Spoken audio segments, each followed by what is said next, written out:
Smoke a purse so sweet with HighThoughtsTV. Y'all know what the fuck we doing, man. It's HighThoughtsTV. Niggas hot in the bitch, man. I'm smoking a purse so sweet with HighThoughtsTV. Damn, it is one more thing I wanted to ask you. Let's go. Just because I seen it floating around the internet, it's only right we can jump into that algorithm with him too. I saw a post from Sayso P, his cousin, brother, somebody from his family, where they alleged Sayso P was set up in an insurance scheme. Like, I seen it too, bro. And the reality is, some of these contracts do come with life insurance clause. I don't know the ins and outs of his contract. I don't know. I wasn't there, never read it. Don't care to read it, honestly. But I know record labels do take life insurance policies out on their artists because they gave them so much money or an investment. You know what I'm saying? So the way you protect your investment is you get insurance. yeah. We do this on our houses, our cars, expensive jewelry. You know what I'm saying? Flood insurance. You know what I'm saying? Hail insurance for your windshield. Yeah. You know what I'm saying? Like, so it's not far-fetched. It's just, these days you can't say exactly what's what, especially when you're not there. Especially in the world and the realm where it's already been exposed that labels are benefiting millions. Way more money from artists dying than they are alive. I'm not accusing Walka of anything or participating in that, but we can't deny the fact that that doesn't happen, and that isn't true. Now, the validity of that is just like, how much did he have to gain? Because, I mean, it wasn't like bro was a top tier artist yet. Right. You know what I'm saying? It wasn't like homie wasn't on. So it's just like, but then I also know that I do also believe, and I know that, certain sacrifices do happen.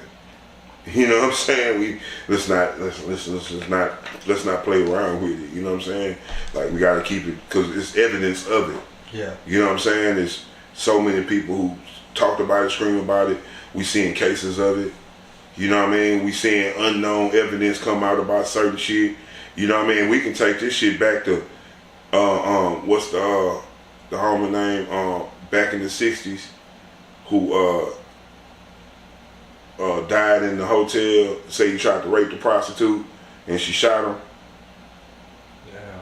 But they stole all his mouth. Sam Cooke. Was it Sam Cooke? Was it Sam Cooke? But it's just like the music industry has a history of devilish shit. Whitney Houston. Yeah. We finding out that nigga the manner the things that the sister said from the autopsy is correct. That she was beaten and battered and shit. Ray J said, Ray J was there up until the time she did. Yeah. They got a video now. You can see the video of him coming out the hotel, sneak out the back. I did see that. You know what I'm saying?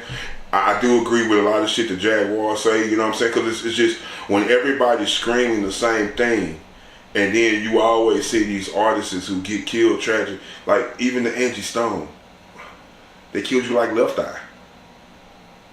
She died in the van. Angie Stone died in the van. The only difference is more people died with Left Eye accident than Angie Stone. She's the only person that died in the Sprinter. You know what I'm saying? Prince, heart attack. When this nigga could dance for 3.5 hours. Like, Prince, a heart attack? Really? Not on stage. He didn't have a heart attack on stage. That he danced for 3 hours and 45 minutes and played guitars and stroked them and shit. You know what I'm saying? Just Michael Jackson died with a doctor there and he couldn't do CPR. It's just certain things you just gotta understand. It's not logical. You know what I'm saying? So I don't know, and I'm not gonna feed into a walk sacrifice this man. I don't know what he did.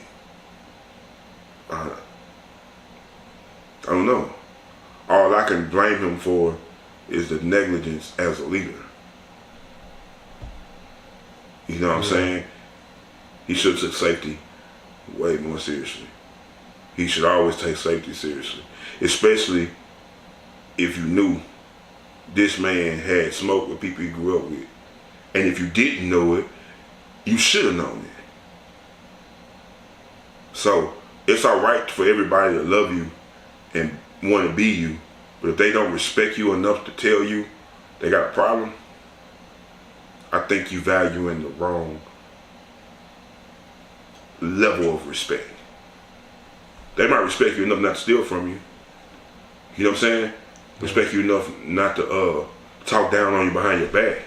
But they don't respect you enough to let you know the good, the bad, the ugly. You building the wrong relationships with them. Thanks. Respect should always be the foundation.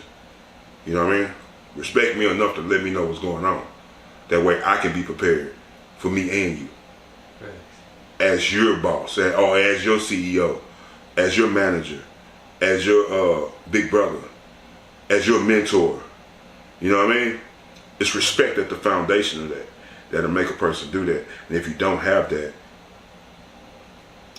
it's just, you're always going to be in the dark about what's going on with people that you're responsible for, and they're responsible for you too. Thanks. Because you guys are connected. So I don't know, man, but I don't know. I'm not gonna turn that wheel. But it does happen, and insurance policies are a thing. You know what I mean? Look at QC and Takeoff. They got a lot of money for Takeoff. And they was finally able to separate the artists. And probably still eating off both individually now. For sure. There's a 33 and a third here and a 33 and a third here. So now you 666. That might not be the actual numbers, but when you break them up, instead of getting one off the unit, you're getting two off each individual. You're getting one off each individual. Yeah. And you might be getting some of the mechanicals and the other royalties. You know what I'm saying? So you're eating different ways. Production, mechanicals, and all this other shit off 2 versus 3. Mm-hmm. And it's like the 2 is not making as good of the music as the 3 was, but you're still getting all that old money from back then. Yeah. And the new endeavors individually. Yeah, exactly. Yeah. So it's a dirty game, bro. It's a dirty game, and it's a devilish game. You know what I'm saying? It was quite disturbing with the part of the video where the nigga pricked his skin and put the blood on the contract. I don't know if that was Sayso P or somebody else. Did you see that video? Oh, that was Sauce White, the one they got from Japan. Remember that song? Oh, okay. Yeah, that was odd. Yeah, I remember that. But hey, why do you need blood on the contract? Unless you X marks the spot, dotted line, this is what he signed. JP, Lil Sauce White, TSL business. Oh, hey! Choo!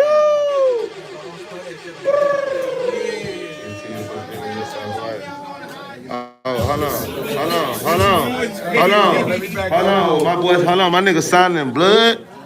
This my nigga signing the contract in blood. Hold on, what's going on? Blood on that bitch. Oh, hey, nigga, this real gangster shit. Hey, the bag is like real gangster shit. Blood in, blood out. That's beyond my payroll.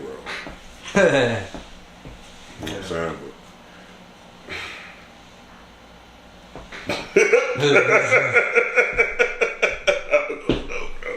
I don't know, man. I don't know. And you know, I heard a story, right? I remember Kiki told us this story, right? We was living, you know, shout out to Kiki, man. Don, you know what I'm saying? H-Town, Texas legend.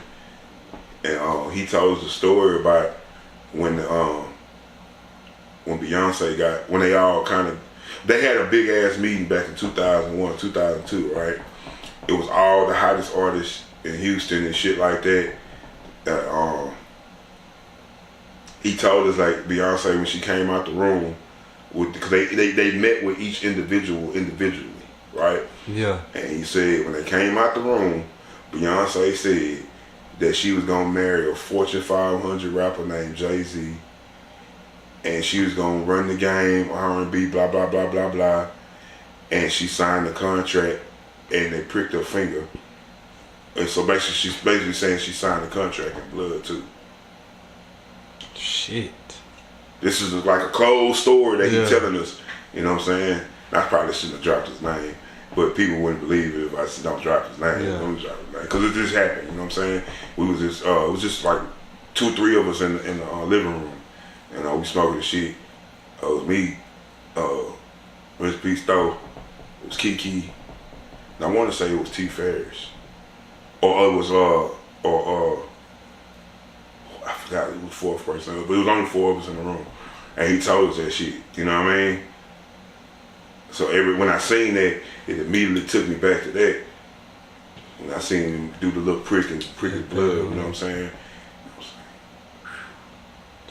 It's gonna be hard to kind of dodge that conversation, because it's like, nigga, why? Yeah. You know what I'm saying? You signing in blood, that's a blood contract, you know what I'm saying? So we can't act like this shit. And then when you hear all other people talk about it, we can't act like it's not real. We can't act like insurance is not real. We can't act like labels benefiting off artists' death is not real. Nah. If that's your intentions and then you in that, I don't know. Can't speak on that. I'm not with you, I'm not around, I don't know your intent, I don't know your heart, I don't care, none of my business. But for the sake of content and since you asked, you know what I'm saying? You know, that shit was hard though, bro. But now, swear to God, he told us that. So it's like the industry is set up, bro. It's really, like I said, bro, I've had so many behind the table conversations with artists who've been at the table and seen weird shit. I've had conversations with people in private or just being in them and they hear them say certain shit. So I done heard shit that most people are not privy to hearing. You know what I'm saying? Real talk. You know what I mean? But I'll never forget that story.